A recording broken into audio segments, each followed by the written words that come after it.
Good morning, good afternoon, good evening sa ating lahat. Ang gagawin ko ngayon ay dudugtungan ko yung aming automatic washing machine ng extension drain hose niya kasi ang aming yung drainage is malayo, nandun po siya. Nandun banda. So, dudugtungan ko po siya kasi maiksi yung kanyang extension drainage hose. Drain hose. Yung aming automatic machine. So, ang ginawa ko po, bumili muna ako ng material na pandugtong. Ito po yung nabili ko. 99 pesos ang isa. Bumili ako ng dalawa kasi pag isa siya 1.5 meters ang haba ng isa nito, kukulangin siya. Parang 2 meters ang kwan. Bumili ako ng dalawa nito. Tapos bumili rin po ako nitong clamp, pandugtungan siya. So ayun. So idugtong na natin. So kanina nadugtong ko na yung isa, papakita ko na lang po sa inyo. Ayun. So, yung aming drain hose ng automatic ng laundry machine is hanggang dito lang siya. So, ito na yung nabili ko. So, dinugtong ko na po siya, nadugtong ko na po siya. Hanggang dyan, ginamitan ko siya ng Nailtex. So hindi ko na ipakita sa inyo kanina. So ngayon idudugtong ko na lang uli yung kasunod. Parang ano na lang po ito. Idea ko na lang kung paano siya dinugtong. So ayun, maganda siya matibay Yeah. Yung from galing dito, isinuot mo diyan, mas malaki ito para paglabas ng tubig dito, talagang hindi siya matatapon papunta doon. So pupunta na tayo doon sa isa ko pang idudugtong. Ito na yung pinakadulo uli nung drain hose ng washing machine. Ito na yung naidugtong ko na bago. Dudugtungan ko pa siya uli kasi maiksi talaga. So malayo talaga yung aming drainage. Nasa third floor kasi itong bahay namin. So ito na yung nabili ko ng extension drain hose. Tapos buksan na rin natin tong yung clamp bang tawag dito. So yun, para yung pampatigas niya ay pinutol ko lang ito, niligari ko. Ito. Niligari ko lang po ito para iniwan ko itong bilog para pampatigas niya. Okay. So, ayun. Wala na, niligari ko na, So, susukatin natin kung hanggang saan yung niya. Para magandang tignan din. Ayun. So hanggang dito. Putulin natin hanggang dito. Idea ko lang po ito kasi itong nabili ko kasi hindi naman to saktuan lang siya kaya pinapakita ko lang siya kung paano ko siya ginawa. Pwede nyo po siyang gayahin.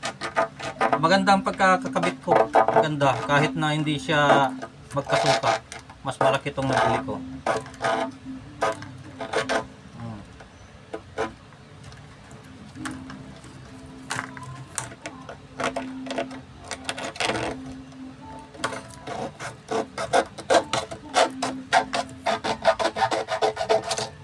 Ayun, naputol na natin. Okay, tapos ilagay na natin yung clamp na po. Ayan,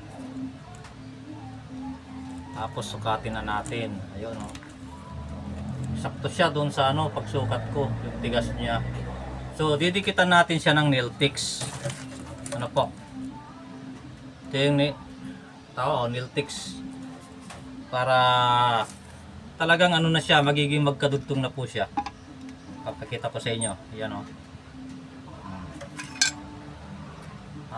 Ibaba ko ng konti Yan. Para makita nyo po.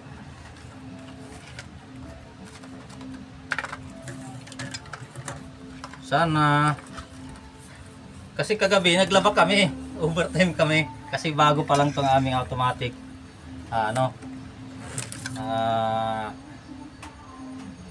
Laundry machine. So hindi namin natapos. So ayan didikitan natin ng nail tics po Didikitan po natin ng nail tics. Ayan siya. Ay, baliktad ako, sorry dapat dito ako magdidikit sa sa ilalim kasi isushoot ko yung kung saan kayo, kung alin yung nasa ibabaw, yun po yung lalagyan nyo sa ilalim. Yan. Tapos ito naman yung ipapasok ko sa ilalim, kaya siya po yung lalagyan ko sa ibabaw. Okay. Mabilis tumigas to.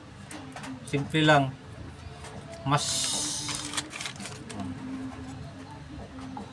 So pinasok ko na sa loob yung clamp para shoot na lang siya. So ito na, ganun lang, kasimple. Ayun. Ayun. Karugtong na siya, di ba? Ano? Karugtong na siya. Papakita ko sa inyo mamaya kung Ayun ganda.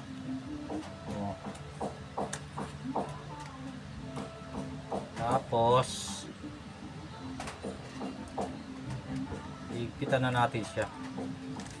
Meron tayong screwdriver. Ano lang, simple. Sana success tong aking video kasi kagabi nag-video ako dun sa demo. Yung dinimo tong machine namin. Nainis ako kasi hindi na video tulad nito ngayon nasira na tanggal. Hindi ko na siya mahigpitan.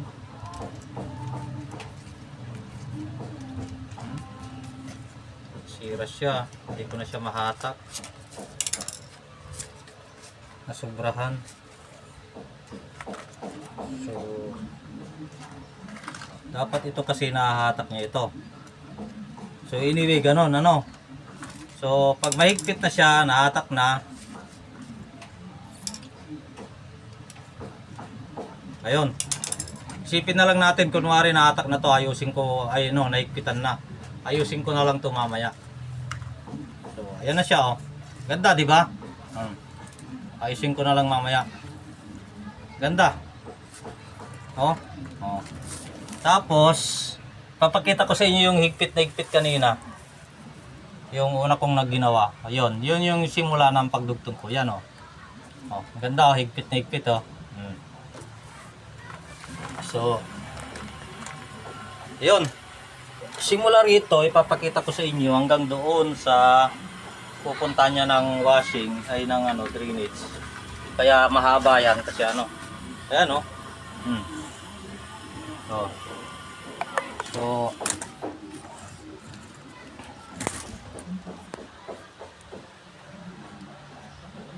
So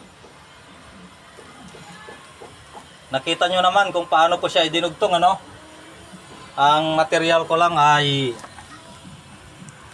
ang material ko na binili ay itong hose, extension hose, clamp, nail tics papadikit, saka ko lang hinigpitan. Ayun na. Ang ganda na po siya.